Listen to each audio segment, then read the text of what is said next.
Morning बच्चों। आज मैं फिर से आपके सामने एक नए टॉपिक के साथ प्रस्तुत हुई हूँ। जैसा कि आप सब जानते हैं कि लास्ट वाले वीडियो में हमने पढ़ा था शांतिपूर्ण एवं संवेद के बारे में, हमने विस्तार पूर्वक पढ़ा था। और अब हमारा ये नया चैप्टर है, इसका नाम चैप्टर 5 है। ये हमारा सेकंड पेपर है बीएड में, बीएड फर्स्ट ईयर में सेकंड पेपर है। और आज हम पढ़ने वाले हैं धर्मनिरपेक्षता और शिक्षा। धर्मनिरपेक्षता और शिक्षा के बारे में आज हम जानेंगे। तो आप सब तो जानते ही हैं कि हमारा देश 1947 में भारत आजाद हो गया था। 1950 में भारतवर्ष एक गणराज्य बना था। भारतीय संविधान लागू किया गया था। भारतीय संविधान की प्रस्तावना में स्पष्ट रूप से कहा गया है कि विचार, अभिव्यक्ति, विश्वास, धर्म और उपासना की स्वतंत्रता सभी नागरिकों को प्राप्त होगी। मतलब सभी नागरिक इस चीज में आजाद हैं, जो उपासना कर सकते हैं, विचार व्यक्त कर सकते हैं, विश्वास, धर्म में सबको पूरा फ्रीडम है सभी नागरिकों को। फिर आप सब जानते हैं कि पंडित जवाहरलाल नेहरू के बारे में तो जानते हैं।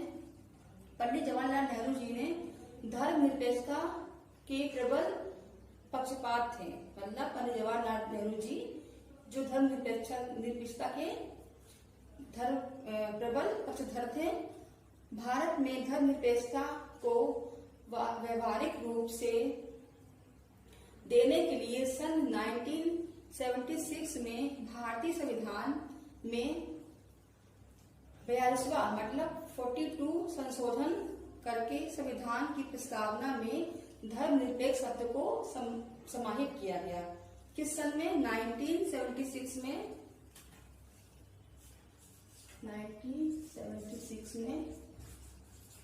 42वां इस सन में। और इस धारा के अनुसार धर्मनिरपेक्षता शब्द जो है वो व्यवहारिक रूप में बोलचाल में आया। तो अब हम समझ लेते हैं, तो स्टार्ट करते हैं। धर्मनिरपेक्षता का अर्थ। धर्मनिरपेक्षता शब्द अंग्रेजी के सेक्युलरिज्म का हिंदी रूपांतर है, जो सेक्युलर से बना है। इस शब्द का विलोम शब्द हो सकता है सांप्रदायिक या धर्म सापेक्ष। सेक्युलरिज्म का वास्तविक अर्थ में प्रयोग ब्रिटेन के जी.जे. होलिओक ने किया था।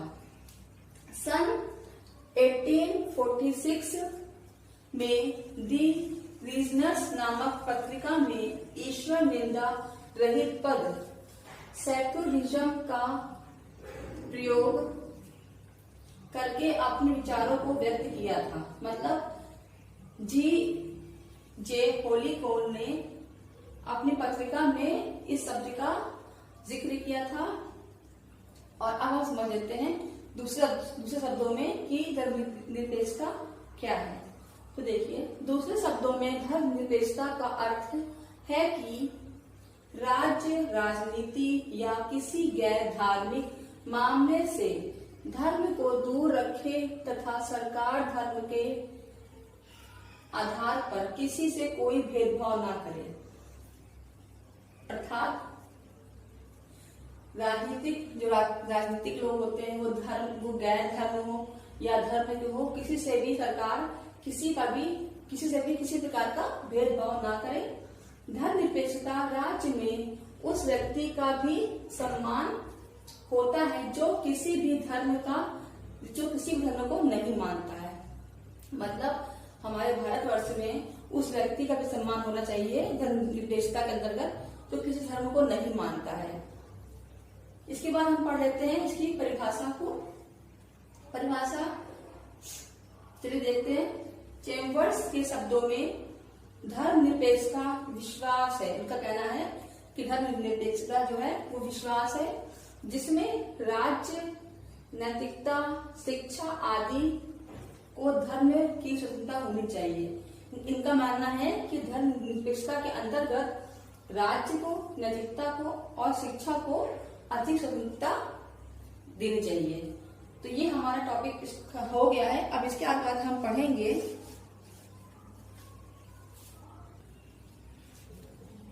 तो धर्मनिरपेक्षता की विशेषताएं। अब हम पढ़ेंगे बच्चों कि भारतीय धर्मनिरपेक्षता की प्रमुख विशेषता है धार्मिक स्वतंत्रता है, अर्थात यहाँ प्रत्येक नागरिक को व्यक्तिगत अथवा सामूहिक रूप से किसी भी धर्म को मनाने, पूजा करने आदि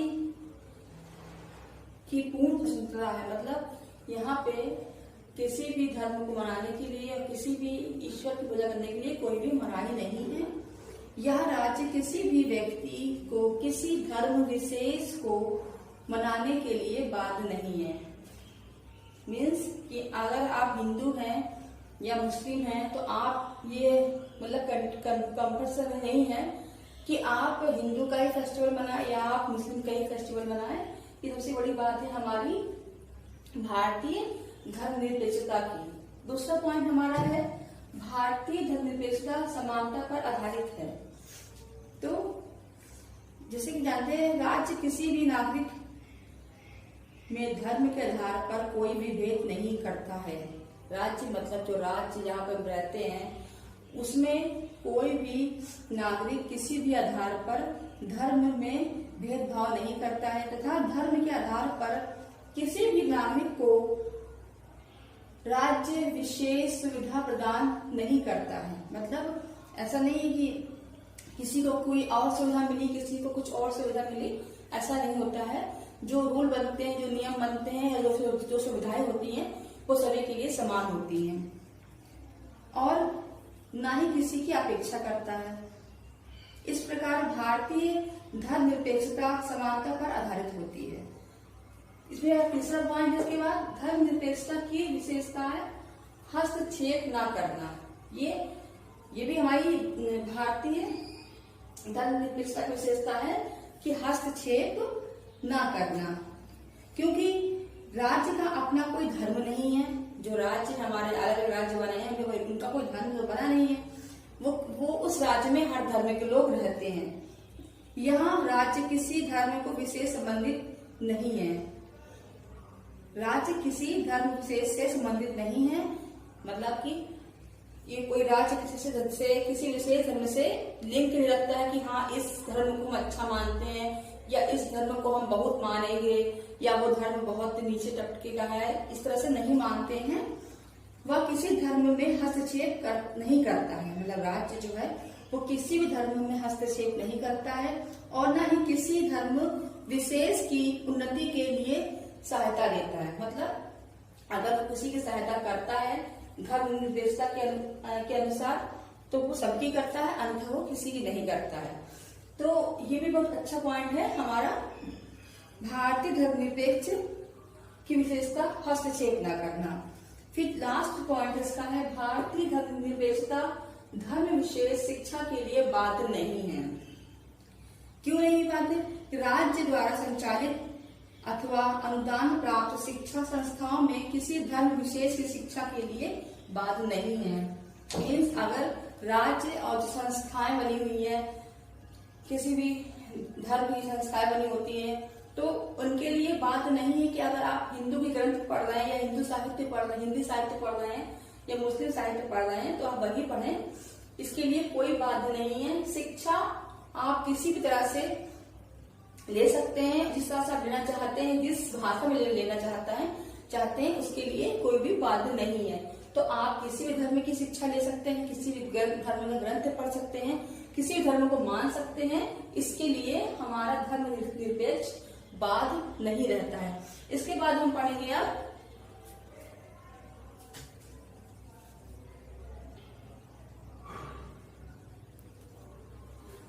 भारत में धर्म निरपेक्षता को अंगीकृत किए जाने के कारण। तो बच्चों इसमें देखो हम क्या पढ़ेंगे, इस पॉइंट को हम इस टॉपिक को हम पॉइंट बना पढ़ के वर्ड्स में पढ़ेंगे, लाइन्स में पढ़ेंगे। तो देख लेते हैं इसमें क्या है। पहला भारत विभिन्न जातियों, संप्रदाय, समुदायों एवं धर्मों के लोग रहते हैं। इसलिए यहाँ किसी विशेष धर्म को मान्यता देना उचित नहीं समझा जाता। मतलब कि धर्म निरपेक्षता के अंतर्गत यहाँ पर विभिन्न जातीय समुदाय एवं धर्मों के लोग रहते हैं, इसलिए इन्हें किसी एक धर्म को मान्यता देना उचित नहीं है। दूसरा पॉइंट हमारा है राष्ट्रीय स्वतंत्रता आंदोलन के समय देश में सांप्रदायिक राजनीति एवं दुर्भाग्य हुआ था। तब देश में विभाजन हुआ। इससे संविधान निर्माताओं ने धर्म और संप्रदाय को राजनीतिक से अलग रखने के लिए धर्मनिरपेक्षता को अंगीकृत किया।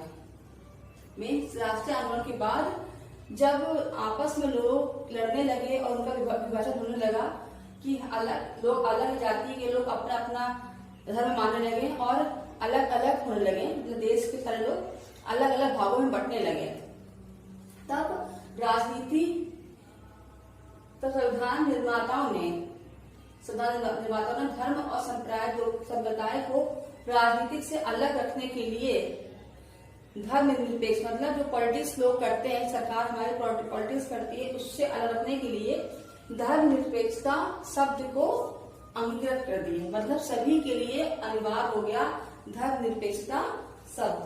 फिर है तीसरा, भारत में संविधान के अनुरूप प्रजातांत्रिक शासन पद्धति अपनाई गई है, जिसमें सभी नागरिकों की समता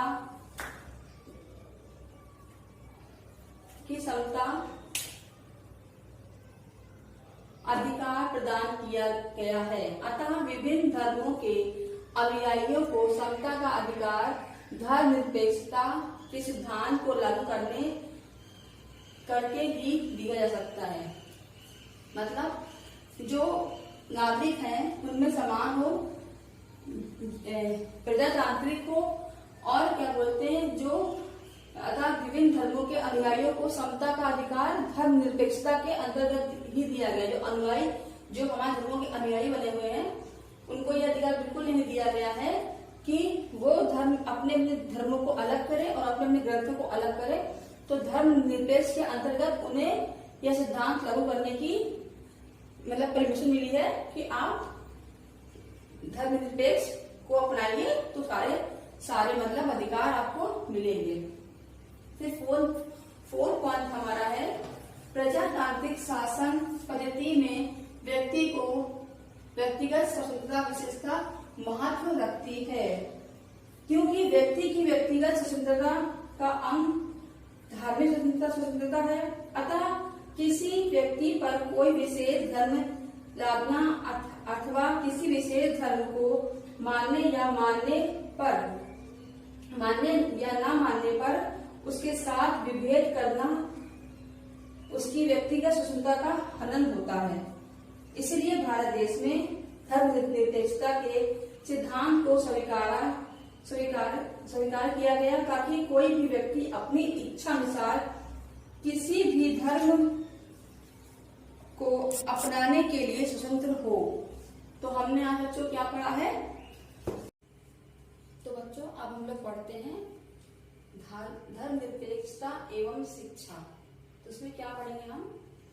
आप सब तो जानते ही हैं आप सब तो कि शिक्षा मनुष्य की जन्मजात शक्तियों का स्वाभाविक सामंजस्य पूर्ण एवं प्रगतिशील विकास है। इस दृष्टि से धर्मनिरपेक्षता का भारतीय शिक्षा में बहुत अधिक महत्व है, क्योंकि शिक्षा के माध्यम से ही बालकों को धर्मनिरपेक्षता के विषय में ज्ञान कराया जा सकता है।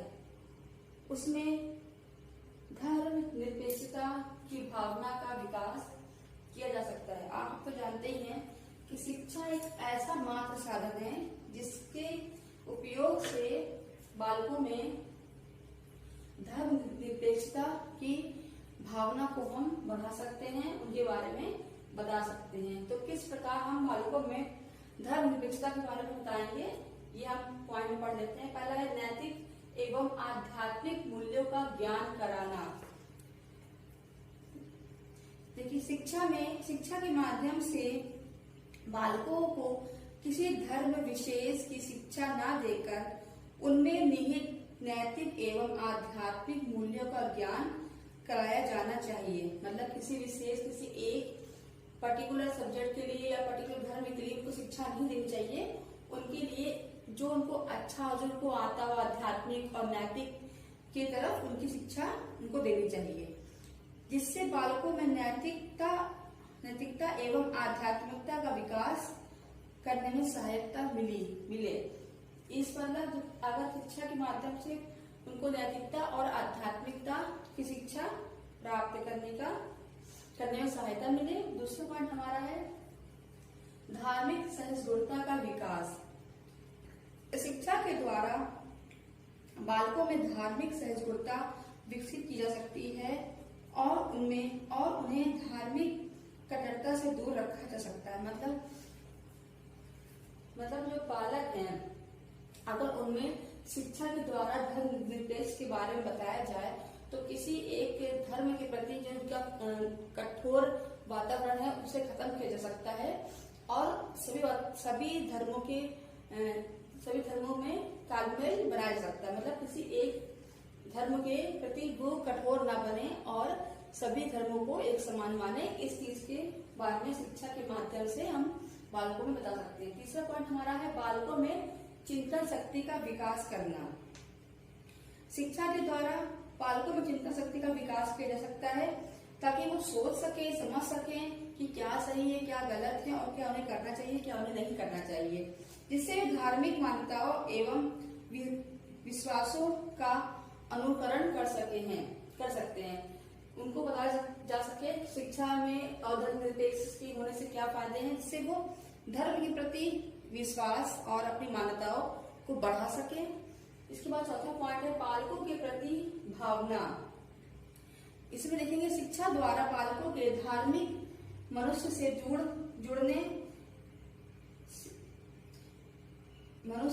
दूर रहने की योग्यता विकसित की जा सकती है। मतलब जो अगर शिक्षा के द्वारा हम बालकों में मनुष्य से दूर रहने की जो योग्यता है उसको हम खत्म कर सकते हैं, विकसित। मतलब वो लोग इस शिक्षा के द्वारा एक दूसरे के आसपास रह सकते हैं। ये हम धर्म निरपेक्षता के अंतर्गत पढ़ेंगे और जिससे उनमें विभिन्न धर्मों के प्रति उदार दृष्टिकोण विकसित किया जा सके। जब हम बालकों को शिक्षा के अंतर्गत धर्म निरपेक्षता के बारे में बताएंगे तो वो क्या जान पाएंगे कि हमें सारे मनुष्यों से एक समान व्यवहार करना है और उनका दृष्टिकोण जो है वो विकसित होगा, उसमें कभी भी कमी नहीं होगी। तो बच्चों, अब हमारा ये पॉइंट भी खत्म हो गया है। ये चैप्टर जो 5 चैप्टर था ये हमारा कंप्लीट हो गया है। हम आपके सामने नेक्स्ट चैप्टर के साथ प्रस्तुत होंगे। नमस्कार।